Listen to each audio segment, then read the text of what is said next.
ஹலோங்க, எல்லாருக்குமே வணக்கம். இன்னைக்கு நாம மலையாளத்துல ரிலீஸ் ஆயிருக்க போகைன் வில்லா அப்படின்ற ஒரு படம் எப்படி இருக்குன்னா இந்த ரிவ்யூல பார்க்க போறோம். இங்க நம்ம ஹீரோயின் இருக்காங்க பாத்தீங்களா, அவங்க தான் கணவரோட சேர்ந்து ஒரு நாள் கார்ல போகும்போது ஒரு விபத்துல சிக்கிறாங்க. அதுல இருந்தே அவங்களுக்கு நிறைய விஷயங்கள் மறந்துடுதுங்க. உதாரணத்துக்கு சொல்லணும்னா, காலையில என்ன பண்றாங்கன்றத சாயங்காலம் மறந்துடுவாங்க. அவங்க கணவர் தான் நம்ம ஹீரோயினை பக்கத்துல இருந்து பாத்துக்கணும். அப்படி ஒரு சமயத்துல தான் அதே ஊருக்குள்ள மர்மமான முறையில நிறைய மாணவிகள் காணாம போயிட்டே இருக்காங்க.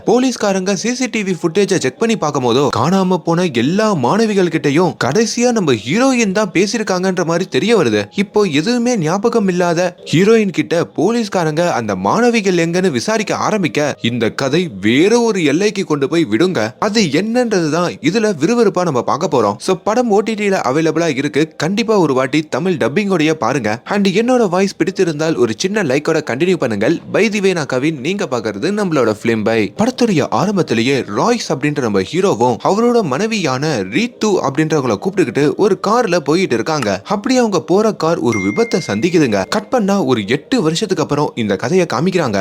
அப்படி நடந்த அந்த பேர் விபத்துல நம்ம ஹீரோ ராய்ஸுக்கு ஒன்னும் ஆயிருக்காது. ஆனா ரீத்துக்கு மட்டும் இந்த மறதி நோய் வந்திருக்கும். இப்ப விபத்து நடந்து 8 வருஷத்துக்கு அப்புறம் நம்ம ஹீரோயினுக்கு 2 பசங்க இருப்பாங்க, ஒரு பொண்ணு ஒரு பையங்க. அவங்க 2 பேரையும் காலையில பள்ளிக்கூடத்துக்கும் நம்ம ரீத்து அவங்க கேட்டு வரைக்கும் கொண்டு வந்து விடுவாங்க. அங்க ஸ்கூல் பஸ் வந்து அந்த 2 பசங்களையும் கூட்டிட்டு போயிடும். அப்ப திடீர்னு அவங்களுக்கு ஏதோ ஒரு விஷயம் ஞாபகம் வருது. உடனே அங்க பால் பாக்கெட் வந்து பால்காரர் கொடுத்துட்டு போக ரீத்து ஒரு யோசனையோடைய வீட்டுக்குள்ள வராங்க. ரொம்ப பரபரப்பா தான் வேலைக்காரியான ரேமாவை கூப்பிடுறாங்க. பசங்க பள்ளிக்கூடத்துக்கு கிளம்பிட்டாங்களான்ற மாதிரி கேட்க, அக்கா 5 நிமிஷத்துக்கு முன்னாடி நீங்க தான் கொண்டு போய் விட்டுட்டு வந்தீங்க, அதுக்குள்ள மறந்துட்டீங்களா அப்படின்னு வேலைக்காரியும் சொல்ல, இப்போ ஹீரோயினும் ஒரு யோசனையோட அவங்களுடைய வீட்டுக்குள்ள போறாங்க. வீட்டுல அவங்களுக்குன்னு ஒரு பெயிண்டிங் ரூம் இருக்குங்க. ஹீரோயின் ரொம்ப நல்லாவே வரைவாங்க. அப்படி அவங்களும் வரைய ஆரம்பிக்கிறாங்க.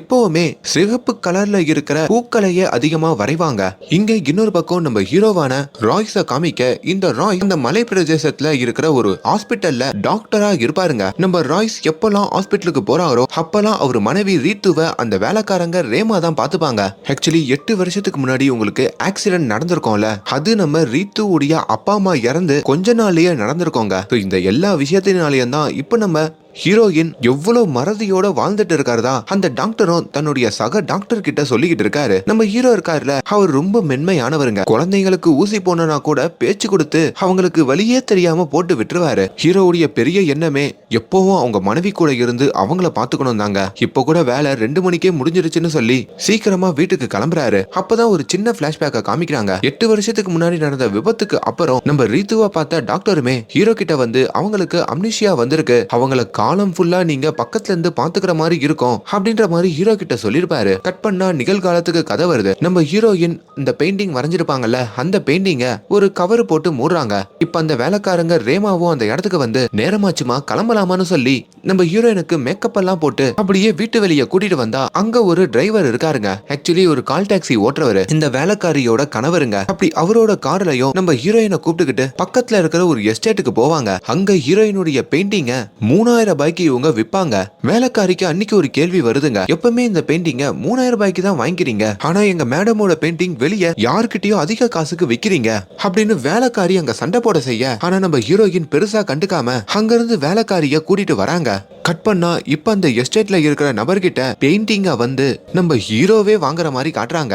அப்படி மனைவி வரைஞ்ச பெயிண்டிங்க அவரே அவருடைய கெஸ்ட் ஹவுஸ்ல வந்து ஒரு இடத்துல மாற்றாருங்க. ஆக்சுவலி இந்த வீடு நம்ம ஹீரோவுடைய கெஸ்ட் ஹவுஸ். அவர் இங்க தான் வளர்ந்திருப்பாரு. மனைவிக்கு உடம்பு சரியில்லாதனால இந்த கெஸ்ட் ஹவுஸ் பக்கம் நம்ம ஹீரோயினை கூட்டிட்டு வரமாட்டாரு. இப்போ ஹீரோயின் வரைஞ்ச எல்லா பெயிண்டிங் பேட்டர்னும் ஒரே மாதிரி இருக்குங்க. அவங்க அந்த சிவப்பு கலர் பூவை மட்டுமே வரைஞ்சுக்கிட்டு இருக்காங்க. அதன் பேர் தான் போகன் வில்லான்னு சொல்றாங்க. ஒரு நாள் நம்ம ஹீரோயின் அவங்க கணவர்கிட்டையும் கதறி அழுகுறாங்க. எனக்கு நிறைய கிரியேட்டிவிட்டி இருந்தாலும் என்னால இந்த சிவப்பு கலர் பூக்களை மட்டும் தான் வரைய முடியுது, அது ஏனே புரியலன்ற மாதிரியும் சொல்ல, நம்ம ஹீரோவும் அவங்கள சமாதானப்படுத்தி அவங்களோட ரூமுக்கு போயிட்டு அவங்கள குளிப்பாட்டவும் செய்யறாரு. அதுக்கப்புறம் அவங்க கொஞ்சம் பெட்டரா ஃபீல் பண்ண அங்க தூங்கவும் வைக்கிறாரு. ஹீரோயின் ராத்திரி எல்லாம் தூங்க முடியாம பயப்படுறாங்க. தான் கணவர்கிட்டயும் உங்களை பத்தியும் நம்ம குழந்தைகளை பத்தியும் எனக்கு அப்பப்போ பயமா இருக்கு, யாரோ நம்மள ஃபாலோ பண்ற மாதிரியே தோணுதுன்ற மாதிரிலாம் சொல்ல, பதிலுக்கு ஹீரோவும் அப்ப நம்ம வீட்டை சுத்தி சிசிடிவி கேமரா வச்சிடலாம், ஒன்னும் கவலைப்படாதன்னு சொல்றாரு. இன்னைக்கு சண்டேங்க. சண்டே கூட நம்ம ஹீரோயின் அவங்க பசங்களை பள்ளிக்கூடத்துக்கு அனுப்புற மாதிரி காட்டுறாங்க.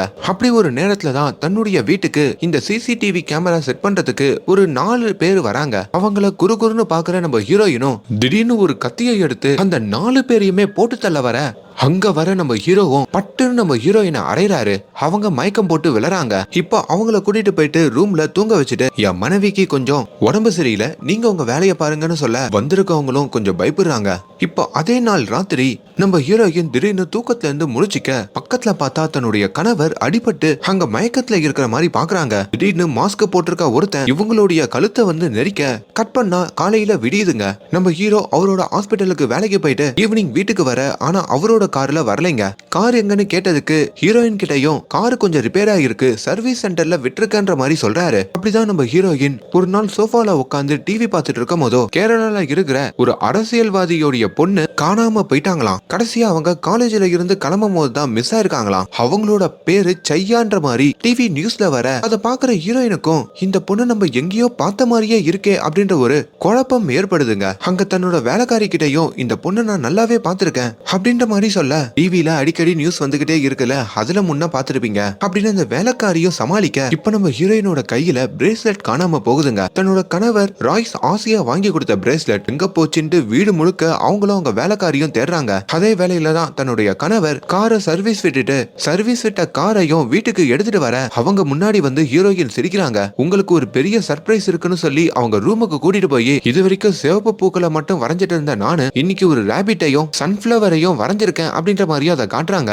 அப்புறம் தங்களோட பசங்களுக்கும் அதை காட்ட அப்படியான ஒரு டைம்ல தான் இவங்க வீட்டுக்கு டேவிட் கோஷ் அப்படின்ற ஒரு ஐபிஎஸ் அதிகாரி வராதுங்க. நேரா ஹீரோ வீட்டுக்கு வந்து காலிங் பெல் அடிச்சு காணாம போன பொண்ணு விஷயமா உங்க வீட்டுல உங்க மனைவி கிட்ட நான் விசாரிக்கணும்ன்ற மாதிரி கேட்க எந்த பொண்ணை பத்தி சொல்றீங்கன்ற மாதிரி கேட்கும் போதோ இப்பதான் ஒரு பொலிட்டீஷியனோட பொண்ணு சையான்னு ஒரு பொண்ணு காணாம போனாங்களே அவங்கள பத்தி தான் கேக்குறேன் அப்படின்னு அவங்க கிட்ட இருக்கிற ஒரு போட்டோவையும் இப்ப அங்க வர ஹீரோயின் கிட்ட காட்டுறாங்க. அந்த சையா பொண்ணு மரியம் காலேஜ்ல படிச்சுக்கிட்டு இருக்கா. அவ கரெக்டா அன்னைக்கு காலேஜை விட்டு கிளம்பினவனதான் காணாம போயிருக்கா. அப்படி அந்த காலேஜ் வாசல்ல அந்த பொண்ணு கிட்ட நீங்க கடைசியா ஏதோ ஒண்ணு பேசிருக்கீங்க, அப்படி அவகிட்ட நீங்க என்ன பேசுனீங்கன்ற மாதிரி கேட்க அது அங்க இருக்க சிசிடிவிலையும் கவர் ஆயிருக்குங்க. ஆனா நம்ம ஹீரோயினுக்கு அது ஒன்னும் புரியல. எது நான் பேசுனா அப்படின்றதையும் திரும்பி திரும்பி சொல்றாங்க. நம்ம ஹீரோயினுக்கு தான் ஏதோ ஞாபகம் இருக்காதுல்ல. ஆனா அது தெரியாத நம்ம போலீஸ்காரரும் கொஞ்சம் டென்ஷன் ஆக வீட்டுல சிசிடிவி கேமரா இருக்கிறதெல்லாம் பார்த்து அந்த ஃபுட்டேஜ் எல்லாம் தான் கூட இருக்கிற இன்னொரு போலீஸையும் செக் பண்ண சொல்றாரு. அப்பதான் நம்ம ஐபிஎஸ் அதிகாரிய ஹீரோ தனியா கூட்டிட்டு வந்து தன்னோட மனைவிக்கு உடல்நிலை பிரச்சனை இருக்குன்றது மாதிரிலாம் அவர் விவரிக்க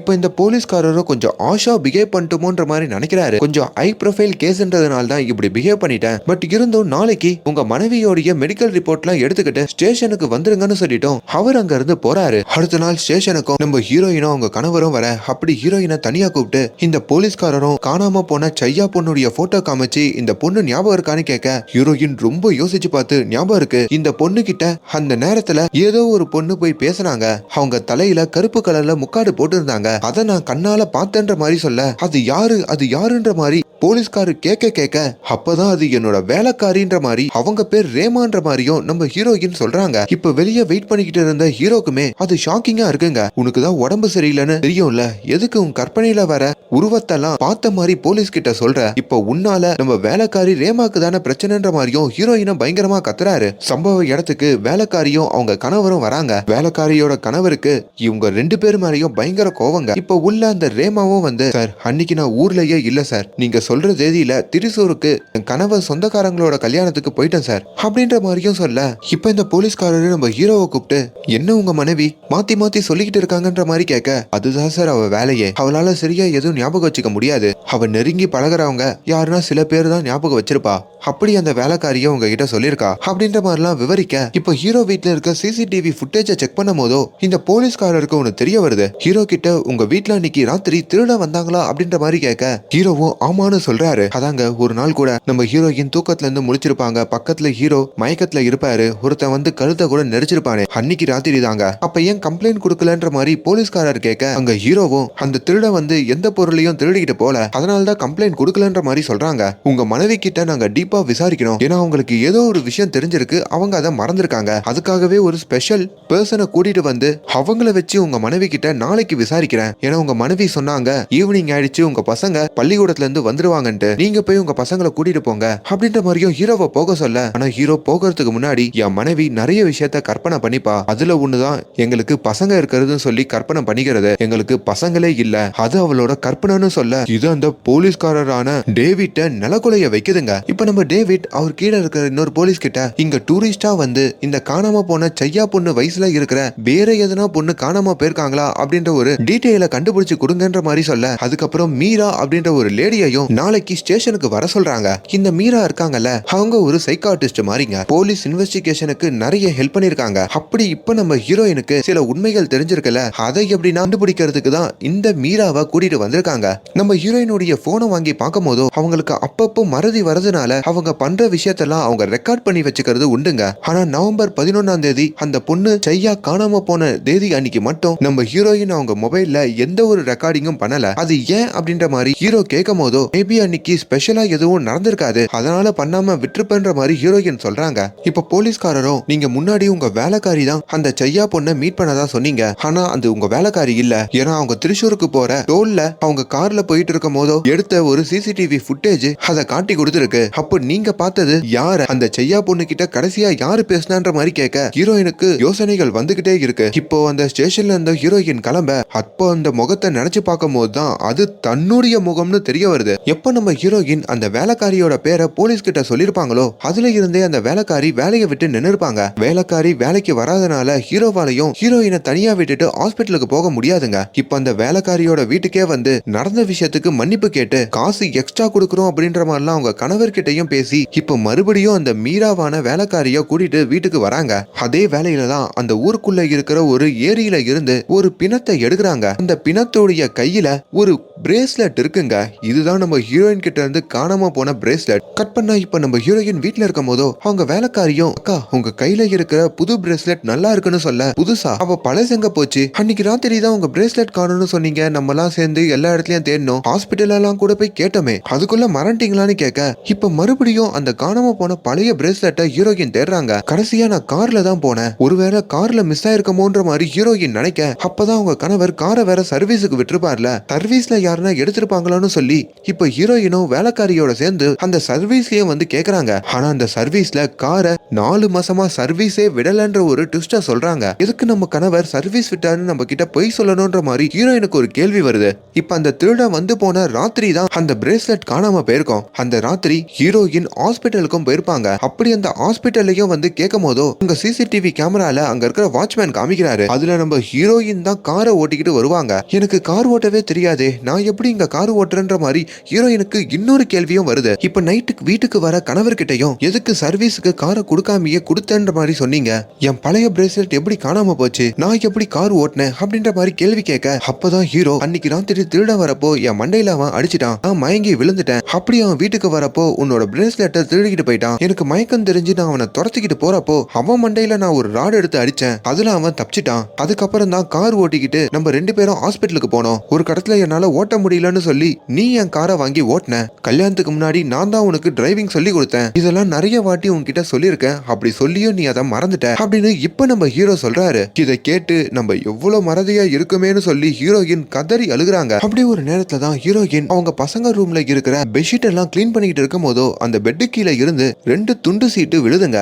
அதுல ஒண்ணுல நம்ம ஹீரோ ராய்ஸ் அந்த திருடனை துரத்திக்கிட்டு போகும்போதோ அவருக்கு அடிபட்டுருச்சுன்ற மாதிரியும் எழுதியிருக்க, இன்னொரு சீட்டுல எனக்கு காணாம போன பொண்ணு அந்த செய்யாவை தெரியும்ன்ற மாதிரியும் எழுதியிருக்கு. இப்போ என்ன நடந்ததுன்னு தெரியாம ஹீரோயினோட மண்டையில அந்த செய்யா கூட அவங்க பேசிக்கிட்டு போன மாதிரியும் அந்த செய்யா பொண்ண ஒரு காருக்கு கூட்டிட்டு வந்த மாதிரியும் என்னாச்சுன்னு தெரியாம குழம்புற மாதிரி காட்டுறாங்க. அப்படி ஒரு வேலையில நம்ம போலீஸ்காரரும் ஹீரோவும் ஹீரோயினை பார்க்கறதுக்கு வீட்டுக்கு வராரு. ஒரு ஏரியில ஒரு பிணம் கிடைச்சிருக்கோம்ல, ஆக்சுவலி அது அந்த திருடனோட பிணமா, அந்த பாடியில இருந்து உங்களோட பழைய பிரேஸ்லெட்டை எடுத்திருக்கிறதா அந்த இடத்துல காட்டுறாரு. இப்ப அங்க ஹாரன் சவுண்ட் மாதிரி ஏதோ கேட்க உடனே ஹீரோயின் ரீத்துவும் பசங்க பள்ளிக்கூடத்துல இருந்து வந்துட்டாங்க போல இருக்குன்னு சொல்லி அங்கிருந்து எழுந்து போக இப்ப ஹீரோவும் போலீஸ் கிட்ட என் வீட்டுக்கு வந்து அந்த திருடன் இந்த பிரேஸ்லெட்டை திருடிட்டு போயிருக்கான், அப்படி எங்கன்னா தப்பிச்சு ஓடணும்னு நினைக்கும் போது தான் அவன் அந்த ஏரிக்குள்ள விழுந்து இறந்துட்டான் போல, இதுக்கும் எங்களுக்கும் எந்த சம்பந்தமும் இல்லைன்ற மாதிரி சொல்ல இப்ப நம்ம ஹீரோயின் மறுபடியும் குளிக்க செய்யறாங்க. அவங்களோட உடம்புல நிறைய காயங்கள் இருக்குங்க, அது ஏனோ அவங்களுக்கு புரியாம இருக்கு. இப்ப நம்ம ஹீரோயின் அந்த சிசிடிவி கேமரா செட் பண்ண பர்சனை வர வச்சு திருடு போன ராத்திரி என்ன நடந்துச்சுன்ற மாதிரியும் பார்க்க வீட்டுக்குள்ள அந்த திருட வந்து அதுக்கப்புறம் அவங்க கனவை சண்டை போட்டதெல்லாம் அதுல தெரியுது.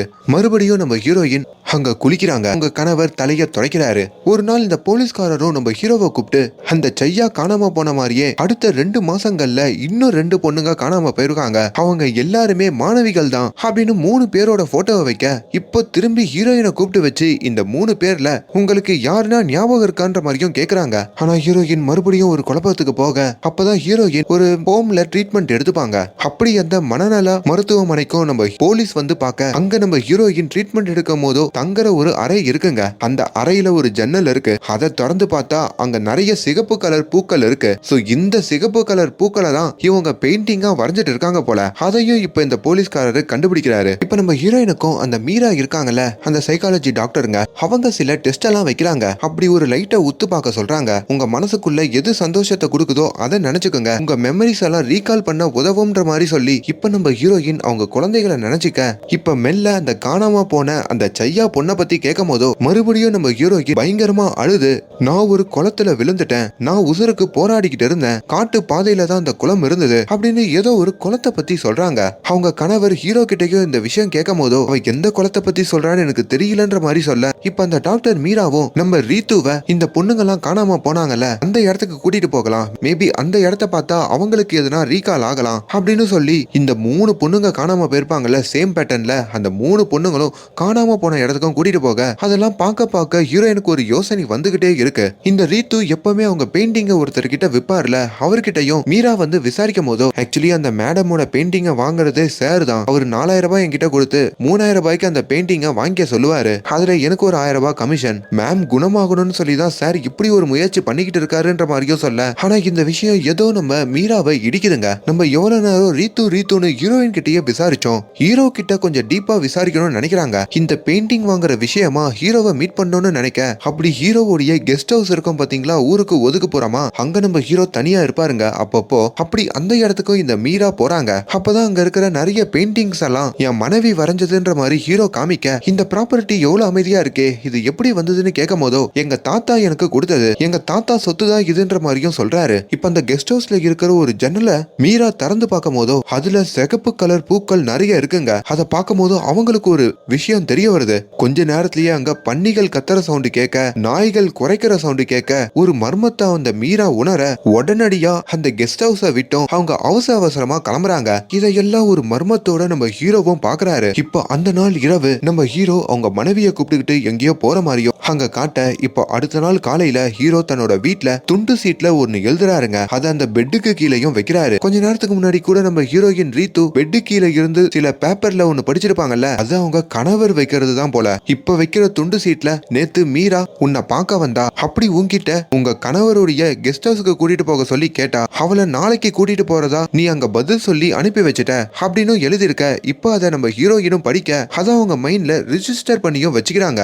இப்ப நம்ம ஹீரோயினுக்கு ஏதோ ஒரு சந்தேகம் வந்து அந்த சைக்காட்டிஸ்ட் டாக்டர் மீராக்கும் கால் பண்ணி பார்த்தா அவங்களோட போனு நாட் ரீச்சபிள்ல இருக்குங்க.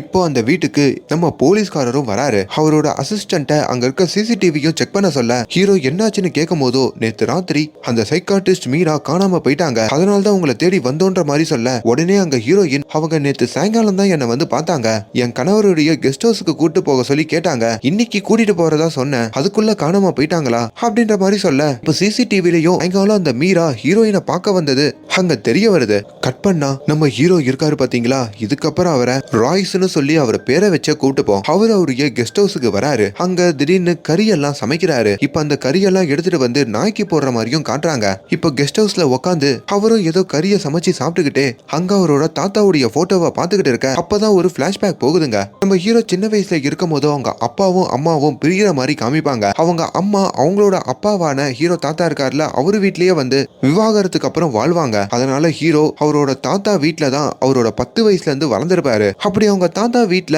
நிறைய மர்மமான விஷயங்கள் நடக்கிறதா அவர் பாப்பாரு. அவங்க தாத்தா கையில ஒரு தாங்கி நடக்கிற குச்சி இருக்குங்க. ஆனா அந்த குச்சியை வெளியே எடுத்தா அதுக்குள்ள ஒரு கத்தி இருக்கிறதும் நம்ம ஹீரோக்கு தெரியும், அதாவது நம்ம ராய்ஸுக்கு தெரியும். இது இல்லாம ஊருக்குள்ள திருவிழா வைப்பாங்க. அந்த திருவிழாலையும் இந்த ராய்ஸ் அவரோட தாத்தா அங்க இருக்கிற பெண்களை குறுகுறுன்னு பாக்குறத இந்த ராய்ஸ் கவனிப்பாரு. ஒரு இரவுல ஒரு வீதியோட நடந்து போறப்போ நம்ம ராய்ஸோட தாத்தாவும் அவர் குறுகுறுன்னு பார்த்த பெண்கள் எல்லாம் ஒரு சந்துல கூட்டிட்டு வந்து தனியா அவருடைய கெஸ்ட் ஹவுஸுக்கு கூட்டிட்டு போறதையும் அவர் பாக்குறாரு. அப்படி அவங்க தாத்தா கூட்டிட்டு போற பெண்கள் எல்லாருமே அடுத்த நாள் காணாம போனதா அங்க செய்திகள் பரவுது. அப்பதான் அந்த எல்லா பெண்களையும் அவங்க தாத்தா தான் அங்க துன்புறுத்தி போட்டு தள்ளிடுறாருன்ற மாதிரியும் தெரிய வருது. அப்பதான் ராய்ஸோட தாத்தா ஒரு மிகப்பெரிய சைக்கோனும் புரிய வருது. அப்படி போட்டு தள்ளுற பெண்களுடைய உடம்புகள் எல்லாத்தையும் அவரு சமைச்சு இங்க இருக்கிற நாய்களுக்கும் பன்னிகளுக்கும் போட்டுருவாரு. சோ இதை எல்லாத்தையும் பார்த்துதான் இப்ப நம்ம ராய்ஸ் இருக்காரு பாத்தீங்களா, அவரு தான் தாத்தா போனதுக்கு அப்புறம் இந்த வேலைய பண்ண ஆரம்பிக்கிறாரு. இப்ப காணாம போன மீரா எங்க தெரியுமா இருக்காங்க? நம்ம ராய்ஸோடைய கெஸ்ட் ஹவுஸ்ல தாங்க இருக்காங்க.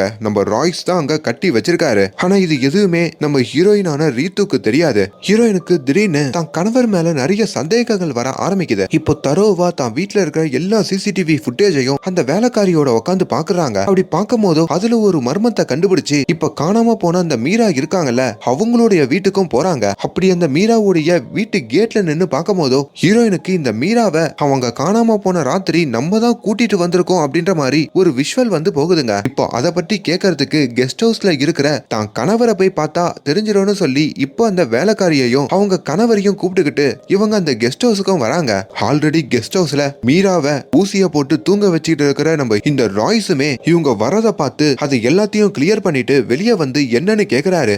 அந்த மீரா எங்க இருக்காங்கன்னு நம்ம கண்டுபிடிச்சாகணும், எனக்கு கொஞ்சம் கொஞ்சமா ஞாபகம் வருதுன்ற மாதிரி ஹீரோயின் சொல்ல இப்ப ஹீரோயினையும் அவங்க வேலைக்காரியையும் அவர் வீட்டுக்குள்ள உட்கார வச்சுட்டு வெளியே அந்த வேலைக்காரியோட கணவர் இருப்பார்ல அவர்கிட்ட இந்த ராய்ஸ் ரொம்ப வேகமா போய் அவரை போட்டு மாங்குன்னு அடிச்சு அங்க உடஞ்சு போற ஒரு கண்ணாடியை எடுத்து அவரு கதையையும் முடிக்கிறாரு. இதை எல்லாத்தையும் நம்ம ஹீரோயினும் அந்த வேலைக்காரியும் வீட்டுல இருந்து பார்த்து அப்பதான் ஹீரோவோட சுயரூபத்தை தெரிஞ்சுக்கிறாங்க. ஹீரோயினும் வேலைக்காரியும் அங்க இருந்து தப்பிச்சு ஓடுன்ற மாதிரி சொல்ல அப்படி தப்பிச்சு ஓடுற வேலைக்காரியையும் நம்ம ஹீரோ அந்த இடத்துல போட்டு அடிச்சு மயக்கமடைய வைக்கிறாரு. அதுக்கப்புறம் தன்னோட மனைவியையும் வந்து ஒண்ணு இல்ல உன்னை நான் பாத்துக்கிறேன்னு சொல்லி வீட்டுக்குள்ள கூட்டிட்டு போக இப்ப வேலைக்காரியோட கணவர் இறந்திருப்பாருங்க. இப்ப அங்க நாய் கூண்டுல இருந்து நாயையும் அவிழ்த்து விட்டுட்டு வெளியே கடந்த வேலைக்காரியையும் இந்த ராய்ஸ் தூக்கிட்டு வந்து அந்த பாதாள அறையில அந்த மீரா பக்கத்துல வைக்கிறாரு. அவங்களுக்கும் மயக்க ஊசி போடுறாரு. இப்ப அந்த வேலைக்காரி கணவருடைய உடம்ப இந்த ராய்ஸ் வளர்க்கிற நாய்கள் வந்து சாப்பிடுற மாதிரி காமிக்கிறாங்க. அதே வேளையில இந்த ராய்ஸ் இருக்காருல